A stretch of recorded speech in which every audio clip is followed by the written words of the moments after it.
Good morning, buenos dias. Welcome in Diasporicans.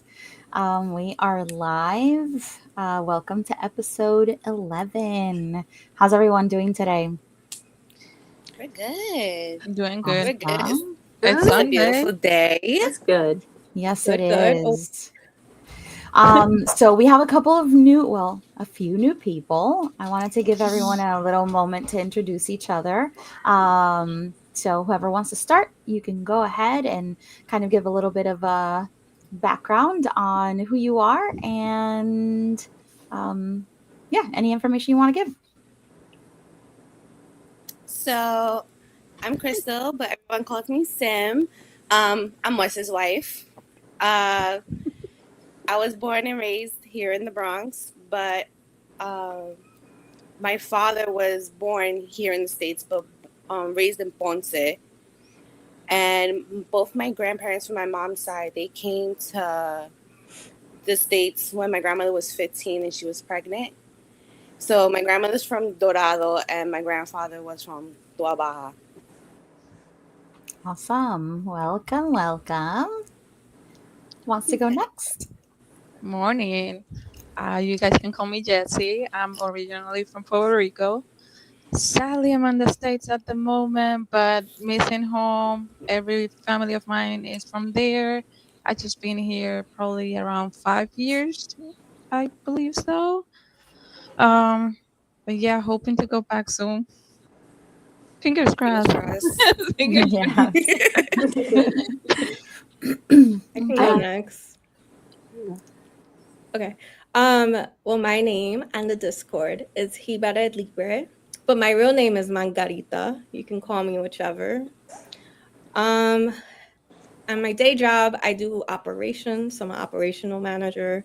And then once I clock out and I go rogue, I participate in a lot of community activism. So spreading a lot of awareness on what's going on here and in Puerto Rico, and helping people feel more connected to their culture because it's a little bit hard when you're not on the island. And my family is from Arecibo, Iciales, and I'm first generation. So everybody. Oh, did I see a fist pump? Mhm. Yeah, my mom is from Ciales. Oh, nice. Yeah. So yeah, where did I leave off? I don't remember. Sorry. I'm like a goldfish. But yeah, that's me. Sorry. No, it's okay. Hi everybody. My online name is Mango, but my real name is Giselle. I was born and raised in the Boston, Massachusetts area, like the North Shore area of Mass. So my dad is from Puerto Rico. So my dad's family is from Ponce and from Juncos, but my mom is Guatemalan. She's from the capital. So they met here because my parents both moved here around their teens and then met in their early 20s because they had a common thing, speaking Spanish, and fell in love, had me and my sister. But yeah, I'm really excited for this topic today. Outside of like doing this stuff, I'm a mental health counselor in a high immigrant population area of Massachusetts. So I work with a lot of Guatemalan, El Salvadorian, Honduran, Dominican, Puerto Rican kids. I work with a lot of DACA students and just trying to deal with everything going on right now. Awesome. That's Awesome. amazing. Thanks. Yeah. Yeah. Thanks everyone for sharing. And for those of you watching, I don't know if you've noticed that it's an all women cast today. For episode 11, we have decided to speak about the women of Puerto Rico. And we are not talking simply about just how beautiful we are or how amazing we are, but trying to actually bring awareness to the historical women of Puerto Rico, women that have actually made an impact in not just the political side of Puerto Rico, but also educational, also in every facet of life. So we have a few names that we were willing to talk about. And I can start with one of them. And if anyone has any information that they want to share, or even like discussions that we want to have in regards to that information, we can absolutely go back and forth on that. I'll start off with like Lola Rodriguez de Tio. Lola Rodriguez de Tio is like one of the incredible staples in our culture, not just in the poetic area, but also in the political area, where she actually uh, stood up and has been an advocate for um, the independence of Puerto Rico, has fought for the independence of Puerto Rico. She committed to the abolition of slavery in Puerto Rico. So she had a true impact in that sense. And mind you, this is coming from someone that was homeschooled, that had no public education, because at the time it was very difficult to get women to go to school, since it's a man's world, right? Only men could get educated. Um, and also coming from someone that is a descendant from Juan Ponce de Leon. Like, this is a huge family name, but still, they were homeschooled, and um, she started her entire movement after um, she had specific interactions with Venezuelans and other Cuban revolutionaries that started the movement, that started the revolutionary movement, not just with Cuba, but also Puerto Rico, which is really interesting to see, especially since, you know, you typically don't expect to see women be at the forefront of leading revolutions and leading movements. And this is where she started. This is what she started. Um, Also with El Grito de Lares and everything. Anyone else want to say anything that made you learn? Or Um, I just wanted to add like something that I thought was really interesting when I was looking into her is that she was exiled out of Puerto Rico because of her political beliefs. And so like she has this like weird like I was like, "Oh, so she knows what it's like to be in the diaspora then." Like she knows what it's like to like live on the island for a bit and then all of a sudden like you have to like up and move your entire life to the States, not because you want to, but because you have to, right? And then I found it beautiful that she still was so big in education and she saw the power in education, and how she would still educate people even like on the diaspora for revolution, even if they're not able to do it like on their in their home countries, they could still do it from afar. So Mhm. like her writing that book with Cuba and Puerto Rico being like basically like we're twins, we're in the same situation, just in opposite problems. um, I thought that was really cool, and I think it's important that she emphasized education for someone who didn't get to have public education. Mhm. Absolutely. Plus, she was also the originator of the lyrics for the revolutionary anthem. La Um, Puertorriqueña. mhm. So that's a huge one that we have, where she wrote that revolutionary version of La Borinqueña, um, which is always so emotional. It is mainly for the ones that are outside, like Mango Hmm. said, because like people think, "Oh, you're outside, you cannot do anything, and you get stuck." And it's like, no, we still got stuff that we can do, even if we are not there, we can still make a difference.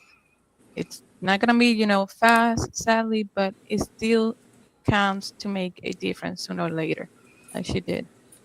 Exactly. And I think that's what's most important, right? I think that's what a lot of us that live in the diaspora have difficulty with, as far as trying to find those contacts that are in the diaspora that allow us to be more involved with things that are going on in the island. A lot of people think that because we live in the diaspora, we have no clue what's going on in Puerto Rico, or we have no acknowledgement or no knowledge of how difficult it is. And we may not be living it day to day, but we have family that still live there. We have family Mhm. that go through it every day. So we hear it, we listen to it, we experience it through our families. So having the knowledge that even back then, where there was no cell phones, no internet, no immediate No emails communications. or anything like that. Exactly. We were still able to interact with other people in the diaspora and be able to, in some way, shape, or form, be involved in what goes on in your island, what goes on with your people. And not Um, only that, but like the way you can relate to other Latinos in the diaspora in the States or just worldwide, like the displacement isn't just with us, it is with so many different countries. Like my mom's side was displaced, and like there's a reason why my mom's side of the family lives here. And if you like look back on it, like we have all this shared struggle, and like in order for us to be a community up here in the diaspora with other Latinos, we have to understand our history to understand the people we're in community with. mhm, Mhm. mhm, Hmm. exactly. Okay. Anyone want to have anyone that you'd like to talk about? Um, See, I have a whole list. Hi, everyone. We see you typing over there. Hi, everyone.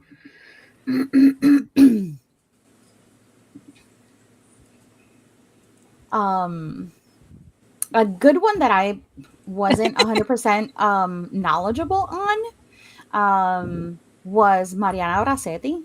So Mariana Bracetti was known to be the original kind of like sewer of the or the embroiderer of the Grito de Lares flag.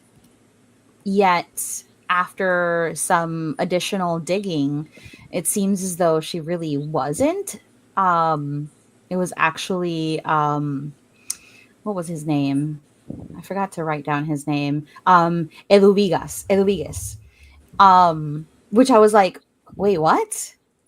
That Um, I didn't know. yes. So even though she's known for embroidering the flag of El Grito de Lares, it was actually Eluviges Beauchamp that embroidered the flag, but she was specifically tasked with all the encrypted communications in order to set Oh. up all the Grito de Lares and set up all the communications in between different independent movement members. We love a cool spy. Yeah, We love a revolutionary spy. I love it. absolutely. Can we also Absolutely. talk about how punk and like how often like sewing is used in history? Yeah. Like it's Yeah. used so often, and it's the coolest thing ever. I think it's the most punk thing you can do is know how to like Even for craft. message, just coding and stuff as well. Yeah. Like Mm-hmm. just a simple knitting done differently, and somebody touching it could know, oh, this is not even the one that it's supposed to arrive to me. Like they knew by touching it, like, oh, this is a completely fake one. Yeah. It's amazing. Yeah. I've always been super intrigued by that, like how they communicated sometimes by just specific knits and how they coded. So if it was this kind of knot, then it meant this, and if it was this kind of knot, it meant the other thing. And I'm Yes, like, holy moly, like that is which I love it insane. because it. Yes. I like imagine how it is that people think, like right now we are struggling with different situations of language and stuff. When they really want it, people look for so many ways to communicate. Hmm. For so many, there's always a way to communicate one way or another. And when I found out about the noddings and like how they touch and that was a message, I was so surprised. I was like, I'm nodding. Like I will try it, and I will be like, I don't know. Like Yeah. for me, this is normal, and they will be like, no, this means somebody here is doing this or what? I don't know, or it's fake. Like somebody is already trying to communicate with a fake one. Mm-hmm. It was so impressive, It's honestly. crazy. It is crazy. It is. After like reviewing all these women that have fought, especially for like independence, it was just really surprising for me how many ended up political prisoners because she was imprisoned in Arecibo with other leaders for a while. Yeah. Yeah. Yeah. Yeah. Like, And it was like deplorable conditions too. mm-hmm. Mhm. I think it just reminds me of like when we're like doing, because I think there's so much political activism going on right now, like where we are in history, right? Like my husband and I are always saying, like, gosh, if our kids ever take AP US history, that is going to be the worst class to study the 2020s about. Like, I don't even want to think about that in the future, whatever. But I always say, what is interesting, right, is that like, what are we willing to do, put ourselves through, and what they were willing to put Mm-hmm. ourselves through. And I ask myself that a lot because like everything is always the reason I'm able to do something is because someone paved the way. Like the reason I'm able to use my flag and have it wherever I want is because somebody paved the way for me to do that. And so it makes me often wonder, are we doing enough for the future? Are we doing enough for our future? Like generations after us who are like, why didn't they fight more for our like independence? And so I think about that a lot. I think about how are we doing what they did, at, Yeah. or the equivalent to it now. Yeah. It's like that saying that history repeats itself. In some way, in some shape or form, it's going to repeat itself. Mm-hmm. Mhm. Exactly. And I think that's super important because it's like, you know, they've gone through doing so much to be able to get us to where we are, or get us to where we were at the time, um yet still trying to cut our losses when you knew that it was time to step back and say, okay, we need to take a step back and revisit this, because I think that's even one of the most difficult things to do when you're organizing or when you're trying to get people together, is knowing when you have to like say, okay, let's revisit this, let's figure out how to best approach this, because we need to make sure that our voice is heard appropriately. um and it's I just find it incredible that, this has been a thing that we've done for so many centuries. um and it just, we don't give it the importance that it should have, um not just in schools, but in as families we don't talk about this enough. Yeah. Yeah. I mean, look at Julia de Burgos. She was another one. She was a Puerto Rican poet. She was a journalist. Mm-hmm. She was also a civil rights activist for women and the African and Afro Caribbean writers. Yeah. Yeah. She was an amazing one too. She was just incredible. Just it gives me such pride that so many women were so willing to stand up and be women, and stand up and be and fight for what they believed. Um And cuz be the voice for I the voiceless. Yeah, exactly. Exactly.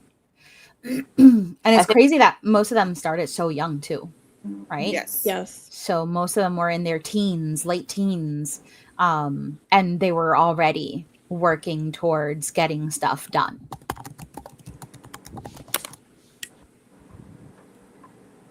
When it comes Yeah. to thinking about like are we doing enough? Are we pushing ourselves enough?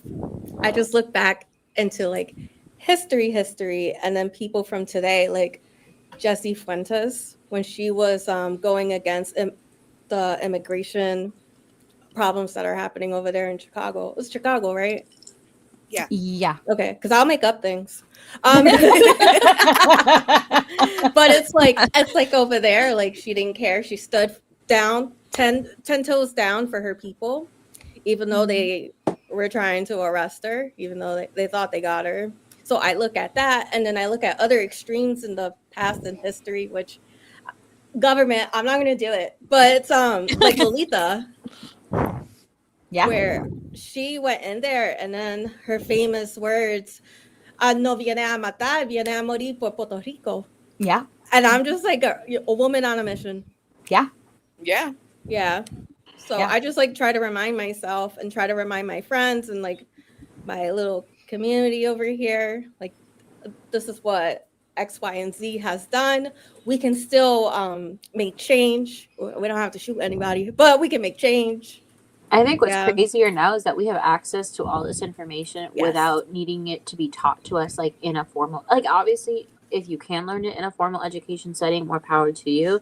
But like Mhm. I think about like all of our parents, our grandparents who were never able to learn this information either because of like colonialism, like blocking this information and suppressing it so that they don't start their own revolution. Like you have to think about how so much of this is stuff is like censored to our own families. So like not even us knowing about it makes me so sad. It's like we had to learn from the snippets of what we knew, not Mhm. because someone sat us down and taught us that.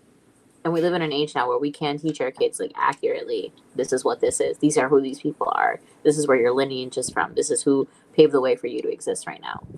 Yeah. Well, taking into consideration also that, during all of these times, um, we had all the carpetas, so Mm. it was tough. You couldn't speak about this. You couldn't say things about this. You couldn't educate your family about these movements and these people because anyone that hears you can, you know, snitch on you basically and say, Mhm. hey, these people are talking about this. These people are talking about the Nationalist Party. These people are doing this. And it's like people were afraid. People were afraid because it's one thing to say I'm willing to stand up and do what I need to do, and another thing is, are you actually willing to have your phones tapped, being Mhm. followed, your cars being tagged? Like these are things that you have to be willing to deal with. And Not now only you though, your yeah, family. your family But too. you have to be aware that sometimes we make decisions thinking, about, oh yeah, like I could take on that action, but that includes the people around you. That effect is not only to you, it will affect the people around you. So, and I think that's the hard part for a lot of people to do anything right now in life, because it's like they're scared about themselves, what they're gonna pass, and then they're like, but my family, or if I got children, or if I got this, saying anything, doing something, it will put everybody else at risk, and that is way harder to do stuff right now Mm-hmm. than before. I don't know, they had another courage before than now, Mm-hmm. honestly. A No, different type of 100%. bravery. I think we've just Mhm. gotten too comfortable. Like what's it called? Like we're just too comfortable with like our creature comforts. Like and obviously activism can look like from the smallest thing to the biggest thing, but I think like some of us aren't willing to make ourselves uncomfortable anymore to do the right thing. Yeah. Yeah. It's tough. It's Mhm. tough because it's a Mhm. lonely road. It is lonely Mhm. It's It a is lonely lonely. road, you know? because people are gonna be Um, like, you could just have a normal life. yeah. But What is normal? what is normal? Mhm. And it's like, What is Right? normal? why do I want my legacy to be hoarding? Why can't my Mhm. legacy be giving back to the future? Mhm. Mhm. Mhm. Yeah. I Yeah. resonate deeply with that. Like it's a lonely road because once Yeah. people find out, like if you do activism, any types, there's people that as soon as they find out about that, they'll just disappear. They want nothing to do with it. They Yeah. say no FBI folder for them. Yeah. Because you're a But it's lonely. Yep. troublemaker. Because you're a super freaking leftist, Yeah. and you're a socialist, and this, that, and the other. And it's like, I They be throwing out words, and then you ask them what it means, and they can't even give you an they answer back. can't give you an answer. That part. And the majority of the founders of the free United States of America stood by the same things, same beliefs. You had to be kind of leftist to Mhm. want independence from the British government. Mhm. Like it's just, yeah, they just forget about the things that they've done. I found it incredible that, even after the attempt against the Congress, by Lolita, Jimmy Carter still commuted her sentence, Mhm. Hmm. which I was like, it's freaking, like, stood up, she stood up against these people. She was part of this revolutionary movement. She said, screw it all. I'm going to stand up there and I'm going to call them out. And we're going to do what we need to do, even if I die, to still, you know, a few years later, like 25 years later, they're Not like, regret. all right, you can go back home. And then she went straight back. She went straight back to activism because that's what you do. And she stood against the military in Vieques, and she was vouching, like, fighting against that for many years. It was just, I found her to be one of the most amazing women, even with that attempt against the Congress. And like a true Puerto Rican woman, she did it with. She looks so good. Like, have you guys seen the pictures of her being arrested? Yeah, Yeah. She has yeah, a whole face of makeup. She looks so pretty. She yeah, looks beautiful. I love yeah. her. 'Cause Iconic. you have to remember, back then, women didn't leave the house with no makeup. It was like you Exactly. at least have to have lipstick.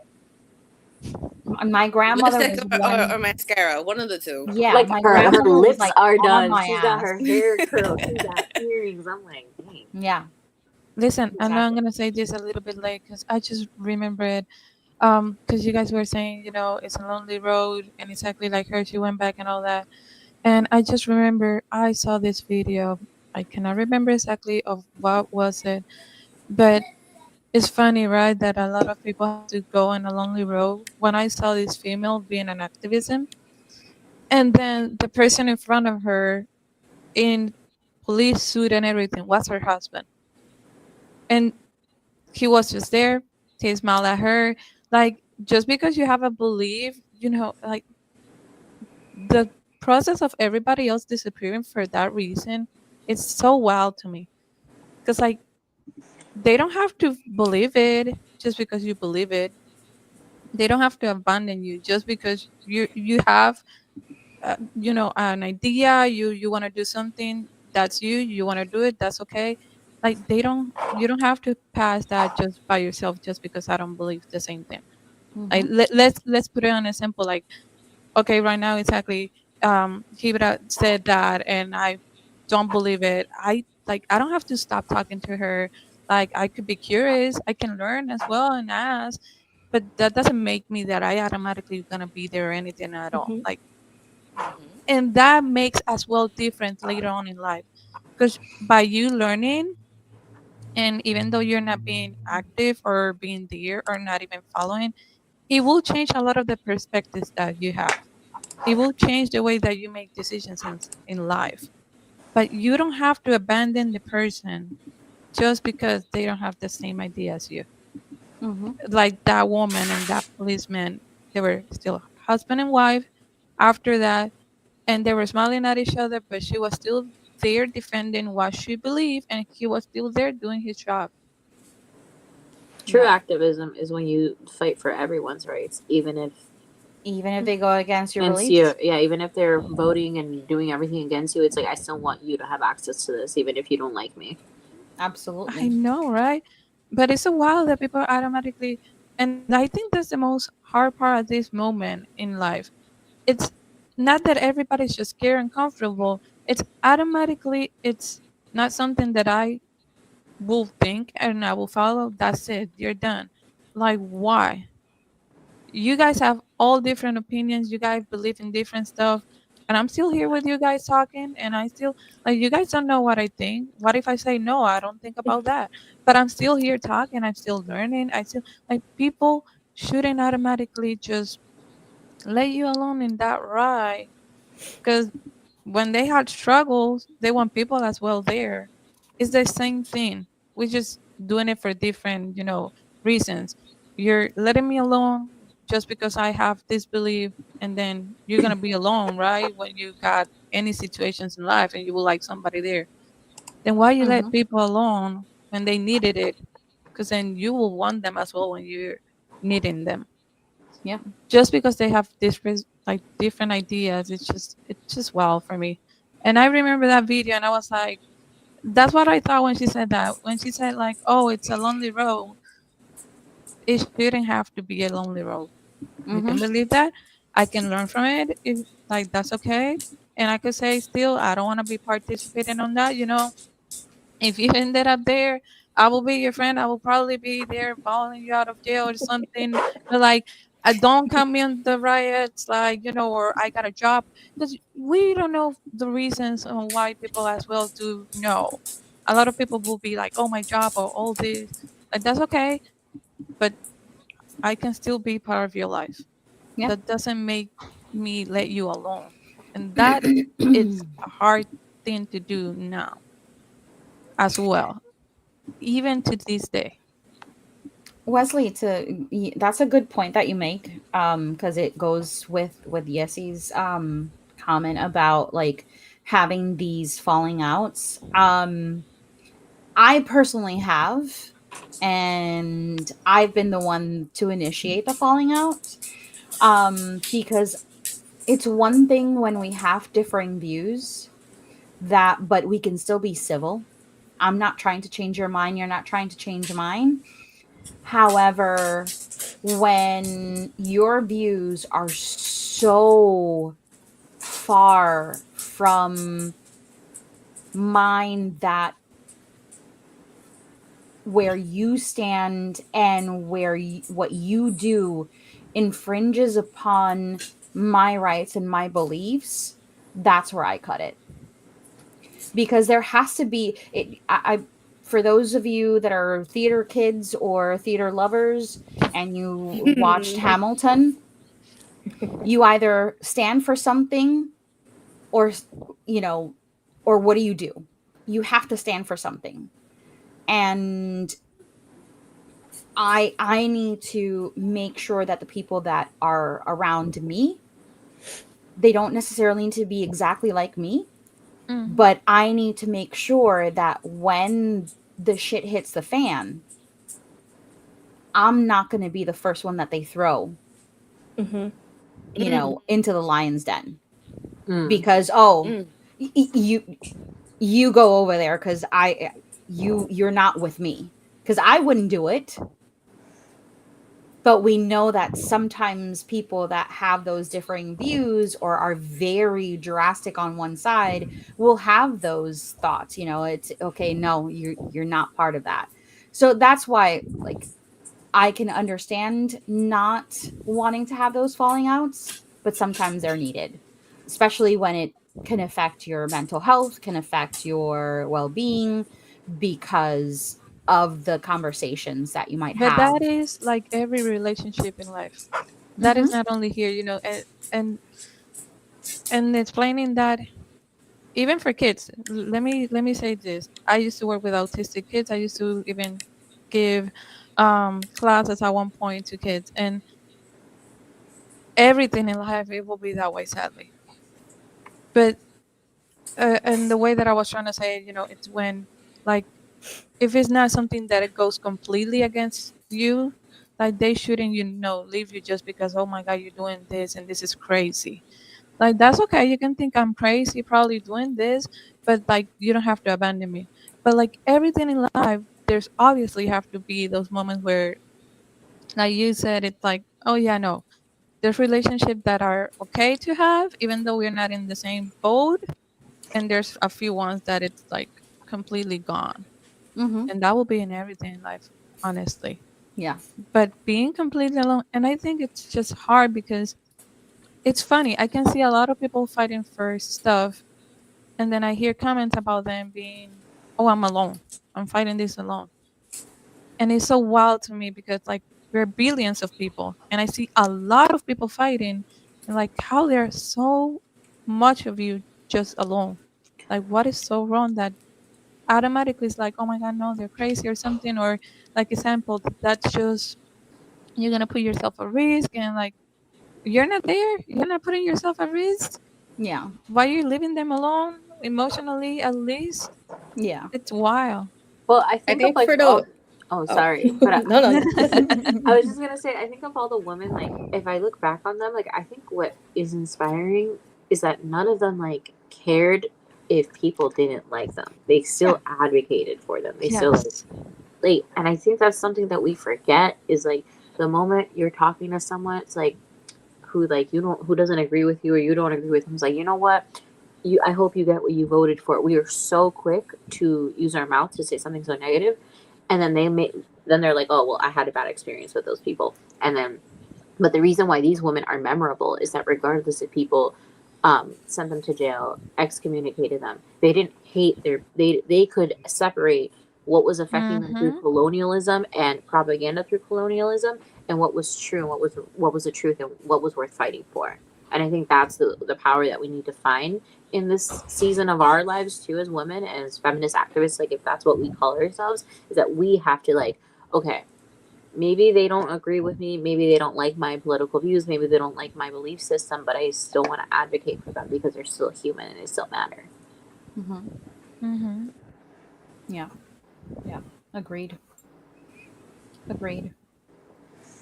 Um, but putting a little bit of a twist on that, I think it's interesting to see the connection between Blanca and other women in the movement, because Blanca actually met a couple of them through her time in prison. Um, so, because she was accused of Blanca Canales. Sorry, I'm like speaking like if everyone knew who I was talking about, but Blanca Canales, she was another one of the strong independent women that fought for the independence of Puerto Rico, and she was part of the Hayuya uprising of 1950s, where she was actually accused of killing a police officer and wounding three other people, burning down the post office, and she was sentenced to life. She was sentenced to life in prison, um, which was incredibly, we see some of the things that go on now, and it's like those sentences were harsher back then than Mhm. what they are now. Um, but it was interesting to see how she actually connected with some of the other women in the nationalist party and in the movement during her time, Lolita Lebron, amongst others. It was interesting to see that, and I think that's also goes to speak about that loneliness that we feel. It's more of a, when you don't feel like you have other people in your community that stand for the same thing, it's where we feel lonely. We might have other people around the world that stand with you from afar, but unless you have that kind of like face to face connection, it sometimes can feel very lonely, until you find that group, until you find those other people that share your same views or share your same struggles or share your same fights. So it's really interesting to see how, um, through people in common, through friends in common, they were able to interact with other people and be able to find that group that they were able to move with. Yeah, everyone has a tribe somewhere. You just have to find it. And now with social media, how it's a big part of our lives, it's easier to find your tribe. Yeah. Yeah. Like, just with my Instagram alone, I've been able to connect with a lot of organizations that have like the same beliefs as me, like all throughout the East Coast, to the point where it's like we plan meetups, and that would have never happened if it wasn't for social media. Yeah. Hmm. Absolutely. Yeah. Yeah. And it's, Freaking well, awesome. imagine that before that they didn't have that. Hmm. Because if we now saying we feel lonely doing stuff now and having that ability, it was harder before, having to stand there and not know if you will find that tribe or not, and still be, oh yeah, I'm gonna do this because I want to do this. Mm-hmm. Mm-hmm. Um, with that in mind, I think it's interesting to be able to also point out Ana Roque de Dupré. Um, she was an educator, a scientist, and a suffragist. And she basically helped found the La Yupi, and that's how we know it in Puerto Rico, La Yupi, La The Universidad de University Puerto of Puerto Rico. Rico. Mm-hmm, exactly. So I think that that was incredible because back then, like we mentioned in the beginning of the podcast, a lot of women were not able to study. We're not able to go to school. We're not able Hmm. to get the education that they needed because, it's not allowed. Women don't need to be educated because, God forbid, we know a little bit of anything, right? Um, and it was interesting to see how she had that ability to be a part of the founding members of that university, become the first member, the first woman member of the public library. That, like, what? Like, these are things that you don't think about in your everyday life, right? How at some point there was a woman that was the first woman to receive a public library membership. Something that we think that is so simple that we see Now, in our everyday lives as like, okay, cool. Like back 50, 100 years, that was not even the case. Yeah. And it falls a lot into like, oh my God, I had it on the tip of my tongue. But it falls a lot into like gender. Mm-hmm. Like women can't be seen as being educated and smart and having a mind of her own. She has to be at home with the kids, cooking, Mm-hmm. cleaning, sewing. And it just shows how much we push the gender boundaries, I guess you can say. Mm-hmm. And Mm-hmm. how we like, okay, cool. I could do that, but I could also do this. And I could do this better than the next person. And if I can, then I'm still gonna use my voice. Somebody's gonna hear my voice. Mm-hmm. And someone is gonna follow my voice. And that's what I love about our history is Yeah. that we were voiceless and we are the voice. And we're Mm-hmm. continuing to be the voice. And not just for our generation, but the generations coming for our kids. And I feel like that's the most beautiful thing about it. And if some of us, we probably didn't even know half of this stuff until today, and that's fine. That's beautiful because every day you learn something new, Hmm. and it's up to us to keep pushing that education down to our next generations. And your voice is your most powerful tool. Absolutely. Absolutely. Um, and that's one of the things that Blanca also used, right? So she Mm-hmm. utilized that precision and that ability, and she actually created the first women's only magazine in Puerto Rico back in the 18 freaking hundreds, like, who would have thought? And she used it. She used it for the purpose of educating women, of getting women to be, knowledgeable of not just, things going on, but also, she wrote books. She wrote books about what is it called? Oh gosh, botany and stuff.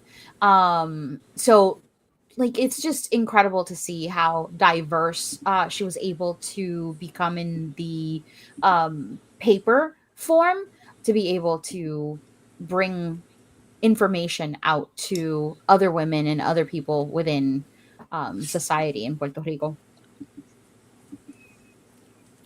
We were talking about how she was one of the founders of the University of Puerto Rico. And there's also a woman, Margot R.C. de Vasquez, that she was the founder of the Hispanic Studies in the University of Puerto Rico. And I think Exactly. that's phenomenal. Exactly. I also It's would love to bring up Doña Fela because, like, Yes. she is the reason the early Head Start programs started in Puerto Rico, and like, I don't think people understand like Yes. how important pre-K education is, and just how important Head Start in general as a program, and how it has helped so many low income families, and knowing that someone was willing to like fight for that to have, because like, if you think about it, like, just because the people in the states get it doesn't mean people on the island get it, and people are like, if we're U.S. citizens, we have to get the same rights, right? So like, just knowing that someone was fighting for the rights of children to have access to early education is so important, and I love that. I love that women are always thinking ahead. yeah, Yep. it's freaking amazing because Doña Fera was like the first, mayor of San Juan. I mean, female mayor of San Juan. Mm-hmm. Like trendsetter, right then and there. Like some people should learn from her political movements and you know how to run a city. Wink, wink, Or an nudge, nudge. island. There you Nudge, go. nudge. Nudge, nudge. I will see the comments popping out. Governing an island Yes, efficiently. Canceling contracts that you promised you'd cancel. Yeah, yes, I know Mm-hmm. someone that should read her history. exactly, Period. exactly. Just saying, just saying. Bling And bling. Just yeah, little and that's the ideas. thing, right? Because I think it has become such a kind of like I'm doing this and I'm running just for the name, just for the ability to say I got picked. I think it's just for the title. Yes, but Just for it's the title. so much more that goes into it. And I know a lot of people didn't like what was her face? The first women governor of Puerto Rico, what's her face? Jesus. Um Listen, bad with names. Ay, Dios I will have to mío. search it. It's gonna I bother know. us now. Yes. Give us a Sila? second. Sí, Sila, Please Sila help María me. Calderón. Sheila. Mira Who's que who? linda. For those of you that lived on the island when she was governor, mira que linda. Um, Yes. that was a meme that turned into a meme because someone said something about her and she was like, "Yep, mira que linda," and that was it. That phrase was coined. Listen, that I was the know. Latina in her, because, like, Yes, obviously. I know a lot of people weren't happy with the fact that she was selected and she was voted in, but like she had similar, ways of running the island Doña Fela and stuff like that. She had a lot of like conversations with Doña Fela in the times prior to her being selected as governor. Um, but it's important, and we've lost sight of what it is that should be how you run a country. And I think having women this soon or this close to our history, close to our generations that were in power, that led the community, that led the capital of the island, and showing people how dignified she was, and how, you know, proper she was, and how she ruled, or not ruled, but she ran with empathy. um Hmm. it's yeah, it's what we need and we don't have right now, and this is across the world, I think. Yeah. No, it definitely is across the world. I think I it just don't I don't think we've had someone like that in a while because she actually cared about the poverty, community development Yeah, with those specialized programs that a lot of people forget. They're not the same as the US. I had to explain how SNAP benefits are extremely lower than yeah, the already low amount in the US. Mhm. yeah, Yeah. yeah. And it just makes Well, me sad because like you would think that like you know that your population has like the most vulnerable parts of your population are the elderly, the children, and like the disabled. And like all of those threes are currently being impacted by lack of access to consistent electricity because hello, your medicine, your devices, all of that stuff, not having access to SNAP benefits, like things like that. Like you would think you would care, but it's like you're more like she's more aligned to whatever the US wants, and that makes me so angry because like they don't even care about us. Like like you know historically they've never cared about us. So why align with us so much with them? yeah, yeah. And yeah, it's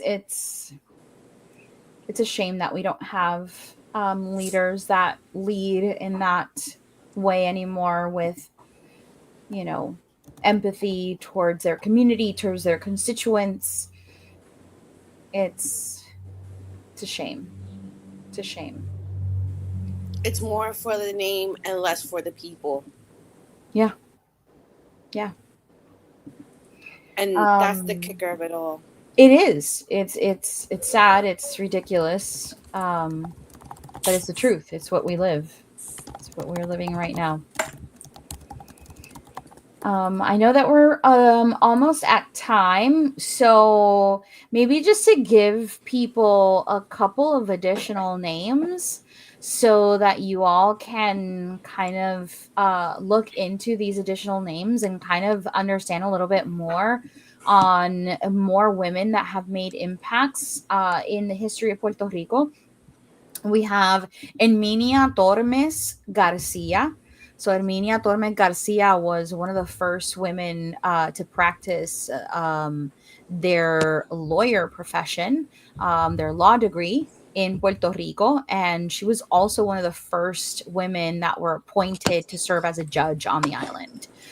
Worked with Mm-hmm. women, so she's a good person to read about. So Herminia Tormes Garcia.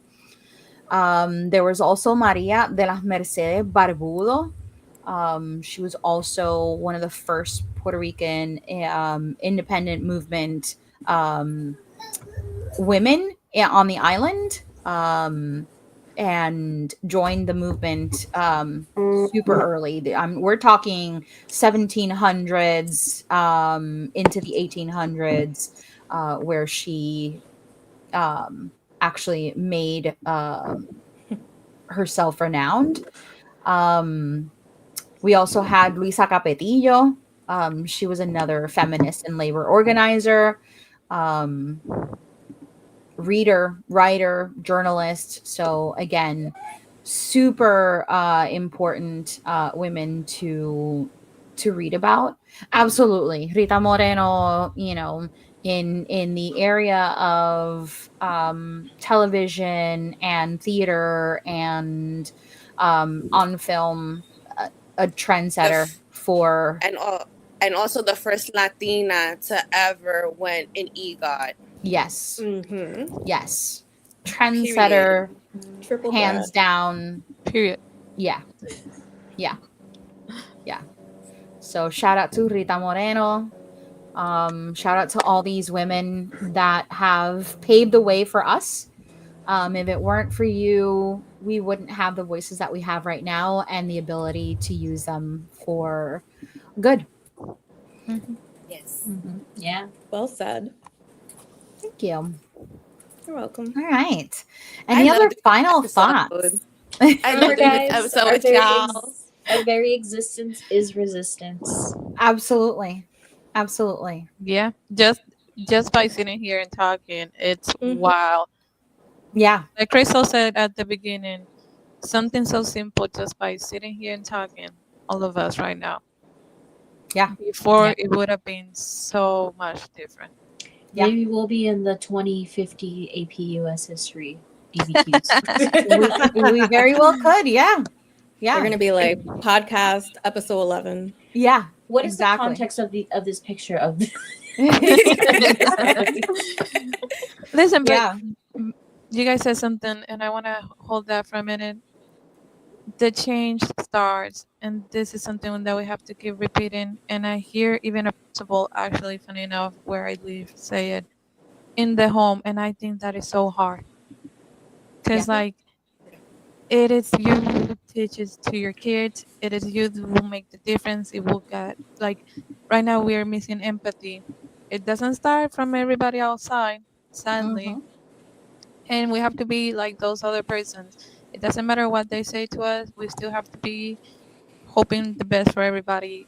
It starts with those little details, those changes where you breathe it in, breathe it out, and hope for everybody to be happy to actually manage to get what they need to, how we change, right? That behavior, hopefully, for the future. Because Exactly. we are missing it a lot. Exactly. Mhm. And just to also put a little bit of inflection in there, like we've mentioned, no matter how small your action is, it's still an action. I believe there's no such thing as nothing. I believe there is a thing called um, something is everything. So it doesn't matter how small your action can be, how small your commitment can be, how small your connections can be. Something is everything. So there is no such thing as nothing. Hmm. Awesome. All righty. All right. So, I think we can call it here unless anyone on the chat has any comments, any questions. Yeah, definitely. Sangre, thank you so much for the Yes. reminder. You can absolutely continue this conversation in the Diaspora Connect chat group. We also have our meetups and our organization or organizing chat rooms. So please, please, please check those out. We always post things either on the US area or the Puerto Rico area in which you can be active, in which you can reach out to others and participate. So don't hesitate to look into those chat rooms. Come join us in our chat rooms in our Discord, and yeah. We And also don't Um, be have a lot scared of about language. events. Yes, listen, and language. We got people there who speak English or yep. Spanish, so you guys don't have to be scared of, hey, I don't know one of them. I probably cannot enter there. Yes, you can. We're gonna help you in anything that you guys need. Please Yep. believe it. We Yep. don't We're gonna bite. No. no. No. We We love bit memes. yesterday. We love memes. Memes. What Yes, we Yes. time do do love you guys memes. normally host that? The Spanish, Mm-hmm. Okay. it's typically on Mondays and Wednesdays at 8:30 p.m. Eastern. So you're more than welcome to join in. It's very informal. There are no expectations of everyone being active.